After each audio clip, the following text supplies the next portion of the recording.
In terms of actions, Alex, that we have taken, or we're working to take, I should say, from the federal government, we've increased disinformation research and tracking within the Surgeon General's office.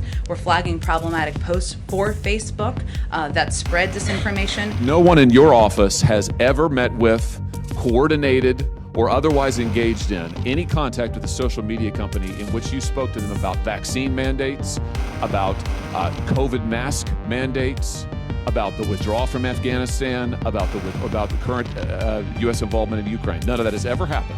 I don't know what you're referring to, Senator. Welcome back to Notify America. We have multiple pressing stories to get to. Stories that include Democrats reincarnating the notorious Russia collusion hoax. Very odd timing as well for all of this, as some of the highest-ranking Dems decide to all peddle the same claims, the same theory. We'll show you. Also, Joe Biden continues to take flack from his own voters. Major Democratic media circles are now openly questioning if Joe needs to step down, even laying out a blueprint for it to happen, and a wild story from Tucker Carlson about the aftermath of his Putin interview. We're going to explain, and more stories from around the world that are important. But before we get started, thank you for liking and sharing these videos. It really helps out the channel. And consider subscribing so you don't miss these daily updates. Boris Johnson demands $1 million from Tucker Carlson to participate in an interview and answer questions about his role in prolonging the Ukraine-Russia war. We all saw the Tucker-Putin interview by now. Well, during that interview, Boris Johnson's name came up, the previous Prime Minister of the United Kingdom, and he was called out during the interview for killing a peace deal that Zelensky had signed, or began signing. This deal was between Russia and Ukraine, and it was right at the start of Russia invading Ukraine, before any fighting even began. Russia, if you recall, had circled Kyiv with tens of thousands of tanks, and then mysteriously, after a few days, pulled all the tanks away. Nobody knew why at the time. Well, it turned out, in the background, a peace deal was in the works, and Putin's plan was just to show he meant business, which began to work as Zelensky had gone to the negotiating table and began to sign on to this peace deal.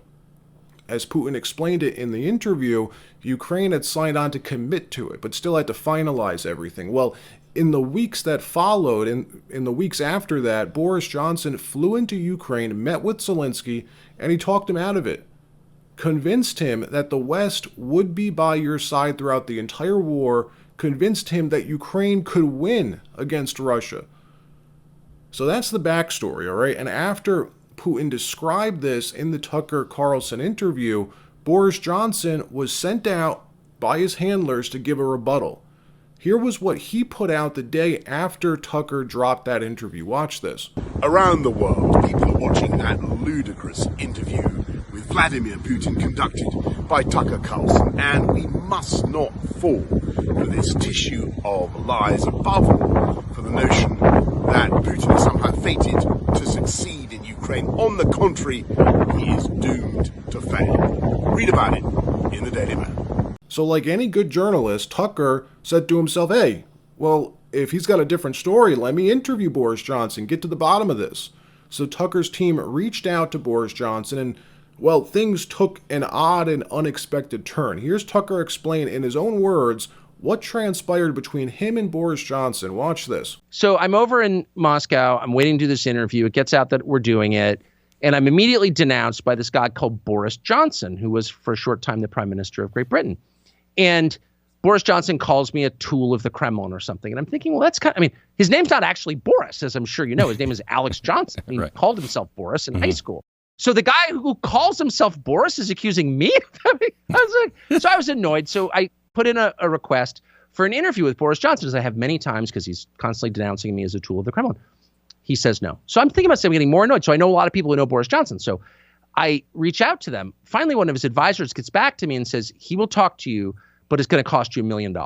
He wants $1 million What? in US dollars, gold or Bitcoin. No, this just happened yesterday or 2 days ago. And I'm like, he wants $1 million. Yeah.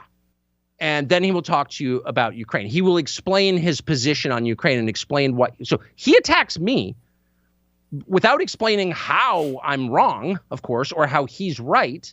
This is, by the way, the guy who single-handedly, at the request of the U.S. government, stopped the peace deal in Ukraine a year and a half ago and is, I think, for that reason, responsible for the deaths of hundreds of thousands of people. He won't explain any of that to me in an interview until I pay him $1 million. And I said to the guy, I just interviewed Vladimir Putin. I'm not defending Putin, but Putin didn't ask for $1 million. So you're telling me that Boris Johnson is a lot sleazier, a lot lower than Vladimir Putin.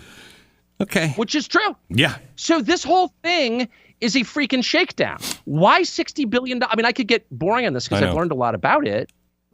But $60 billion is not going to allow Ukraine to prevail over Russia. No honest person thinks that's going to work.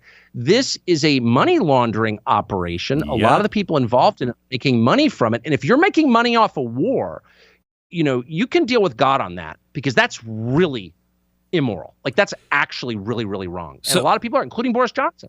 And another story, the Biden administration decides to use the power of the presidency a bit, finally, and announced this morning they approved $1.2 billion in student loan forgiveness for more than 150,000 borrowers on Wednesday, today, through the SAVE plan. This means the total student loan debt canceled thus far under Biden is $138 billion for 3.9 million people. A nice turn out the vote present for younger voters. And this comes as Biden continues to struggle with young voters. Really, voters across the spectrum, even hardcore party line voters, are openly questioning now if he should step aside. For example, Ezra Klein, New York Times columnist, very progressive guy, very influential in liberal media circles or establishment neocon circles in Washington, someone who grabs the attention of the party bosses. When you lose Ezra Klein and you're a Democrat, you got a problem. Listen to some of this segment of his podcast he just put out. It's his take on how Joe Biden should go about stepping aside. Watch this or listen to this. I think one reason Democrats react so defensively to critiques of Biden is that they've come to a kind of fatalism. They believe it is too late to do anything else. And if it is too late to do anything else, then to even talk about Biden's age is to contribute to Donald Trump's victory. But that's absurd. It is February. Fatalism this far before the election is ridiculous. Yeah, it's too late to throw this to primaries, but it's not too late to do something. So then what? Step one, unfortunately, is convincing Biden that he should not run again. That he does not want to risk being Ruth Bader Ginsburg, a heroic, brilliant public servant who causes the outcome she feared most because she didn't retire early enough. That in stepping aside, he would be able to finish out his term as a strong and focused president, and people would see the honor in what he did, in putting his country over his ambitions. The people who Biden listens to, Barack Obama, Chuck Schumer, Mike Donilon, Ron Klain, Nancy Pelosi, Anita Dunn, they need to get him to see this. Biden may come to see it himself. I take nothing away from how hard that is, how much Biden wants to finish the job he has started, keep doing the good he believes he can do. Retirement can be, often is, a trauma, but losing to Donald Trump would be far worse. But let's say Biden ultimately agrees and steps aside. Then what? Well, the Democrats do something that used to be common in politics but hasn't been in decades. They pick their nominee at the convention. This is how parties chose their nominees for most of American history. From roughly 1831 to 1968, this is how it worked. Now, it's funny how he still has to get in there how great Joe Biden is, how much good he's done, but that's what you get with someone like Ezra Klein. The point is, though, if these bigwigs at the DNC and these party elders listen to podcasts, they're listening to his. So it's a big deal. And all this talk about Biden stepping down, stepping aside, has gotten the attention of the White House. We showed yesterday, or the day before, how Joe Biden had the White House counsel's office, the legal branch of the White House, send a letter or a memo to these big media outlets warning them how they don't like the coverage of President Biden's mental decline. Well, yesterday, Karine Jean-Pierre was captured on audio answering a question about this. And she says after the recent coverage, the past week or two, the New York Times, she says, has lost some of its journalistic credibility. Listen to this. The publisher of the New York Times has talked about getting flack from the White House for its coverage of the president's age. Can you talk to us a little bit about what you think is sort of fair game when covering the nation's oldest president and what might be off limits? So, look, I mean, a couple of things there that I would say on that particular item. Look, to your question more specifically about the New York Times coverage, is that display what we believe a journalistic objectivity about coverage of the president's age speaks to why we agree with former New York Times public editor Margaret Sullivan, and she says maybe the Times and other major media outlets ought to look in the mirror. Self-scrutiny and course correction are not among their core strengths, and I'll leave it there. Look, it's funny because the criticism of Joe Biden from these outlets is so light, so restrained, yet the fact that it threatens the White House this much is a bit funny. But the hits just keep on coming for Biden. It's almost daily now. Someone from corporate media is asking about Joe's age or his memory. Yesterday, for instance, a reporter asked Biden on the lawn of the White House if he's going to California in an effort to form Plan B with Gavin Newsom to take over for him. If you didn't see this one, watch this. Are you ready? Yes, sir. Well, I'm looking at you. We're looking at you. Hey, whoa. Look, it's video after video, segment after segment now of reporters, even liberal reporters, who are now beginning to realize they're running out of time and that their candidate is noticeably getting worse. Here's another example. This week, The View, a group of women who defend almost everything Biden and Democrats do, watch as they are noticeably worried about Joe facing off against Donald Trump. Watch this.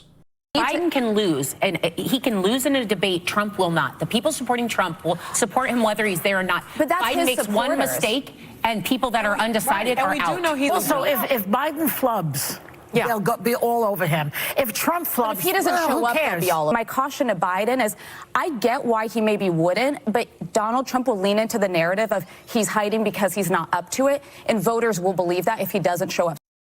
In another story, Democrats have apparently gotten the memo and are coming out in full force all of a sudden to resurrect the tired, boring, and out-of-date conspiracy that Donald Trump and Republicans are working for Russia, working for Putin. It's all Russia, Russia, Russia. We played Hillary Clinton yesterday while she was in Germany doing a tour and warning European leaders about what's in store for them if Trump were to win again. It's also funny how after Hillary comes out with this wacky conspiracy about Trump's 2025 agenda and how he's working for Putin and all that, how a dozen of the highest ranking Democrats all go out and do interviews yesterday parroting the same talking points. The same liars who told us all of this for years during the first Trump administration, well, they're back at it, folks. Watch this.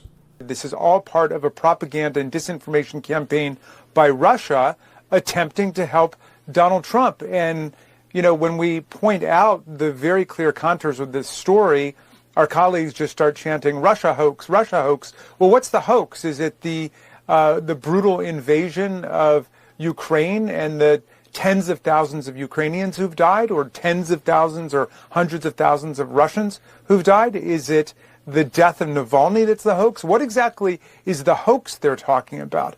Because it seems to me that the most likely hoax is really Donald Trump, who's been manipulated by Putin for a long time, or is certainly in love with Vladimir Not only Putin. is there no evidence of any wrongdoing by President Biden, but it now appears as if the House Republican majority is being used by Russia to interfere in the 2024 election on behalf of Donald Trump. If they continue with this investigation, they are simply doing the work of Vladimir Putin to help Donald Trump win an election in November. That's where we are. This is what desperation looks like. When they know they can't get more Ukraine military aid, they resort to these temper tantrums. This whole Ukraine war, it's a huge money scheme. A lot of people make money off this. And right now, the tap's at risk of being cut off, all depending on if Speaker Mike Johnson can hold strong and keep his word not to bring this $96 billion aid package to the floor. All right, that wraps up this episode. Like, subscribe. We'll see you next time.